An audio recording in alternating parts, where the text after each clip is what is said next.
Hello, Aveun reporting for duty. I'm going to do a Thresh guide. It's going to be done in 2 parts this time, which is a new approach to the champion guides I'm going to be doing. The first part of every champion guide is going to be explaining the abilities, the skills, the runes, the masteries, the item builds, and the laning opponents in one video, and the second video is going to be a commentary on the entire gameplay of one game and my thoughts behind it and things like that. Hopefully this way it gets more across to you guys and you can learn more. Now this guide is about Thresh. It wouldn't surprise me if he's nerfed in upcoming patches. He's extremely strong at the minute, and the only support that I feel does well against him consistently is Zyra. There is counters to him, but I feel that at the moment he's very borderline OP. Get him, go and practice him, and I promise you will have so much fun, especially if you kind of learn all the abilities and stuff in this very short guide. So let's get on to it. I hope everyone's got a glorious cup of some sort of personalised preference of liquid. I have tea, being the English stereotype that I am. So Thresh, he has a great kit that has a grab, a shield, a knockback or pull away, which has a slight slow in it. The lantern that I'm going to be talking about is amazing for helping ganks, saving opponents, and a box, an ultimate that just slows everybody. It's manic. So good. Such a good kit.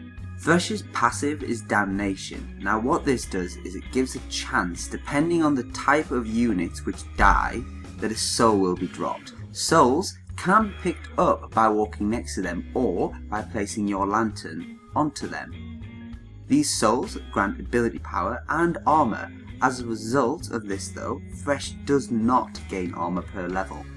Collect these as much as you can when it's safe. However, don't go and get them if there's going to be a ton of damage coming your way. That wouldn't be worth it. Thresh's Q, also known as Death Sentence, but I'll refer to it as Grab for the remainder of parts 1 and 2, is similar to the infamous grab Blitzcrank has probably used to make you cry a few hundred times already.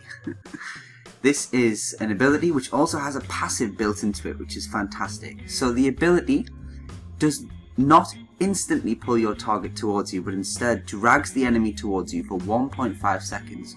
During this time, you can actually reactivate it, which again, pressing it again, pulls you towards the enemy at that point. Now in game there is an animation which you can see on the screen now, which kind of indicates how long you've been grabbed for and when to press it. The more you practice, the better of a feel you'll get this. Why am I pretending to fish? Playing Thresh in real life. So, the passive on this ability, it can be found in your buffs. It has 3 levels. Now, these indicate how much damage it will do. From the lowest to the highest, green is the first level, which has the lowest amount of damage. Regardless of how many attacks you do, it stays there consistently. Yellow and red indicate 2nd and 3rd levels of increased damage. You can use this buff passively by simply auto-attacking, but we'll talk about that in part 2, okay. The amount of additional damage from the standard values of the 3 passive levels is equal to the number of souls you've collected and a percentage of the attack damage, which can influence the runes and items you build, but again, we'll talk about that soon. Please note that the ability must travel to the target directly. It does not ignore obstacles, so aim carefully with your Q. Unlike Blitzcrank, it will never pull your enemy over the wall. It has a short animation prior to being thrown out, so you can see it coming and it can be dodged easily. The best way to get around this is by putting a pink in the brush that you're in bot lane when you're playing there in early. Try throwing it out with a pink. I'm doing it again. I prefer to use a combination of smart cast and aiming with this, because when I play Blitzcrank it kind of gets me used to his grab over Thresh's, and the animations and the way they go out is slightly different, okay. Thresh's W is Dark Passage. I refer to it as Lantern from here on out. Now you can throw this lantern out to an area around Thresh. Upon landing, the lantern lasts for 6 seconds. In this time, an ally can click the lantern and will be pulled towards Thresh, or Thresh can step out of the large circle which is visible around him, and the lantern will come back to him. A small area around the lantern, wherever it is, can be walked over to provide a shield for allies, okay?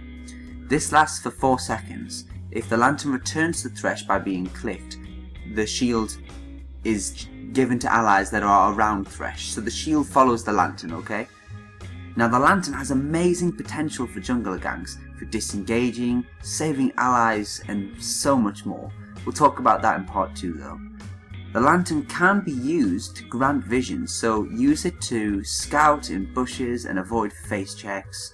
Note that the shield can only apply to allies once per time the lantern is used, and upon landing it has a tiny little bit of a delay to applying the shield, so it is important if you're going to use it in emergency fights, things like that. And another cool fact is, allies can actually teleport to the lantern. Thresh's E is Flay. It's a small knockup and has a slow, but it is a short range. You can use it in combination with your grab after hitting it and activating it again to pull yourself to the enemy, to pull them towards your team even more, or you can use it when your box is up and things like that to knock them into the walls on there.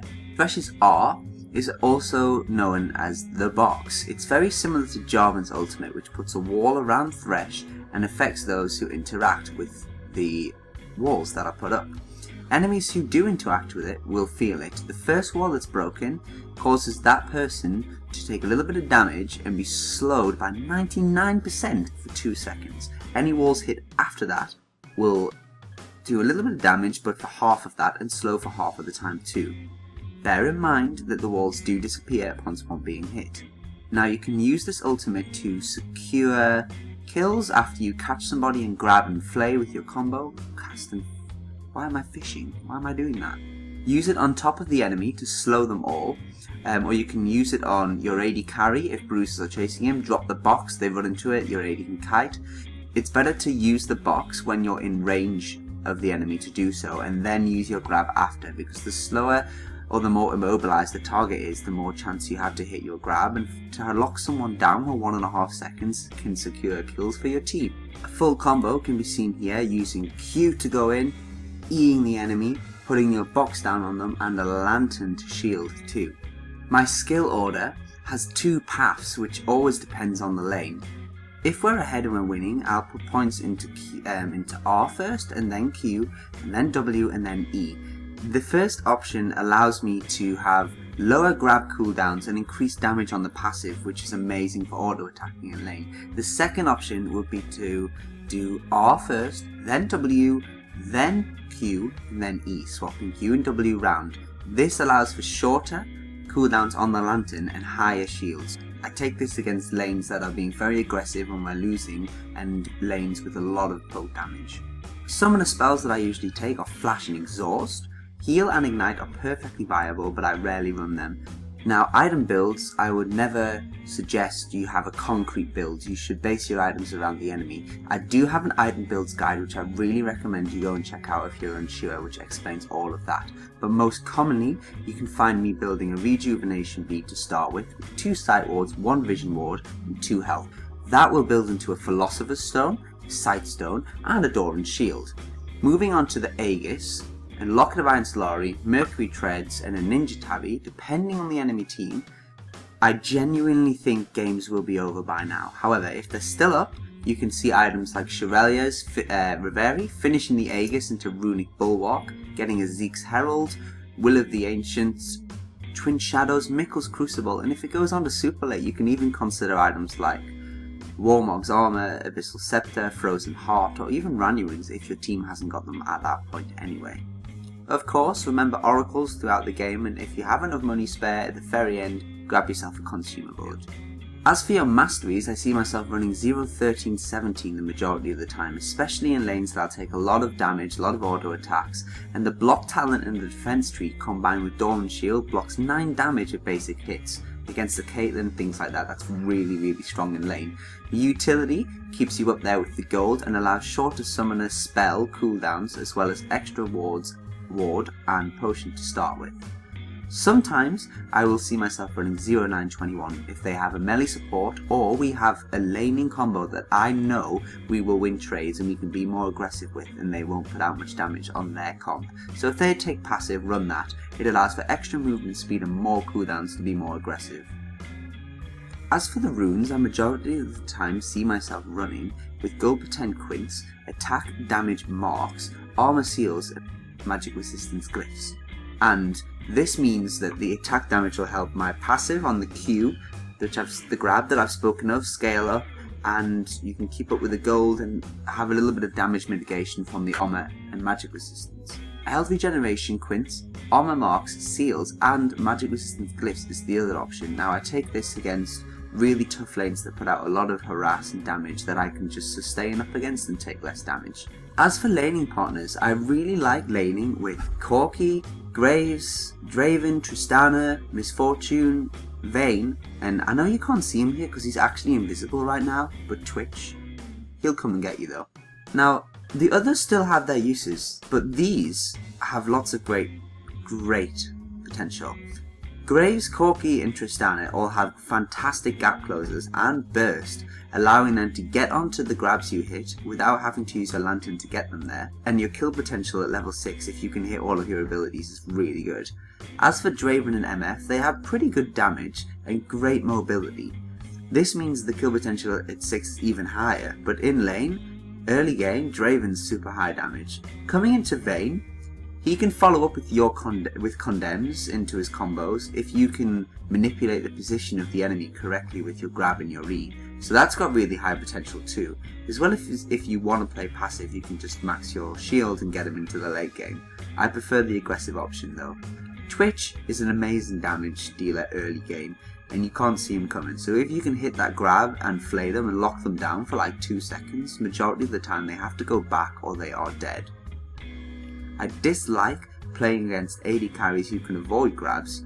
Thinking about Graves, Corki, Ezreal and Vayne specifically, Caitlyn and Tristana are a pain as well, as their range is a lot higher than yours, so it can be tough to harass them, tough to hit grabs, and I would recommend that you wait on using your grab until they've used their gap closing abilities, or put a pink in the brush and wait until they can't see the grab coming and try and hit them that way. Other supports I dislike to play against as Thresh is Zyra, Alistar and Leona. Alistar and Leona can counter engage and generally engage on your AD carry, but if you play the lane right and you use your lantern well to save your AD when they do so and follow up with your abilities, you can win these lanes. Zyra consistently does well against Thresh, you know. As long as Zyra is not getting grabbed, which doesn't really happen because of her high range, she can throw out her snares, things like that, and stop you making these aggressive plays. Sustain supports can be beaten by playing in aggressive lanes. You can just shut them down. So I recommend if you go against a sustain support to pick Thresh and pick an aggressive AD and go. Dodge the skills as much as you can and just go in and be aggressive. As for Blitzcrank, you counter him, providing you can dodge his stuff, you're ranged, he's melee, and you have very similar kits. So that's pretty much all for part 1. If you have any questions about Thresh's skill set, items, whatever you think is a question, please ask and I'll do my best to get back to you. In part 2 is going to be coming up in a couple of days, which is going to be a full commentary on the game, which explains my thought processes behind the abilities and much more. If you're new to my channel and you like this guide, there's plenty of other support content to go and watch that might even teach you something. If you've got anything you can teach me, please share by leaving a comment. Be sure to check out part 2, and I've been Ave, take care.